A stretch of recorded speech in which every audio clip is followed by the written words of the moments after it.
And then Deputy Howard. The Tánaiste statements in regard to the total unsuitability of this bill, and it's an appalling piece of legislation, so it is. And the only thing that could be done with that bill, that legislation, is to bin it in its entirety. It's given an amnesty to murderers belonging to the British state forces and to murderers from the paramilitary organisations as well, people who wreaked havoc on this island for too long. Tánaiste, I said at the Taoiseach here yesterday that a further appeal must be made to the British Prime Minister to state clearly that he has to take cognizance of the united political view from this island, from all political parties in Northern Ireland and from all in the Oireachtas, from human rights organisations nationally and internationally, that this piece of legislation is absolutely reprehensible.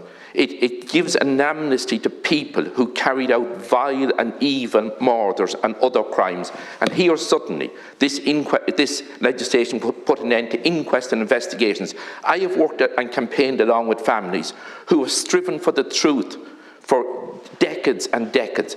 The British government now saying to those people, forget about the work you've done. Forget about the very gracious and dignified way you've carried out a campaign to get to the truth. And I have often said in this House, those families that I know and that I have had the privilege and honour to work along with, they are not looking for revenge for somebody to put it in jail for years to come if it was ever possible to get a prosecution. But the minimal that they want to get is the truth about who carried out those heinous crimes from paramilitary organisations and from the British state forces as well. Thank you. I met with the leader of the British Labour Party last year in my capacity as Taoiseach. We discussed the legacy. He's made clear his position on the legacy. I think Deputy Smith has raised a number of cases with me in respect of victims of particular atrocities. But again, as a state, we must do things with due rigour, diligence, and that's what I'm committed to doing.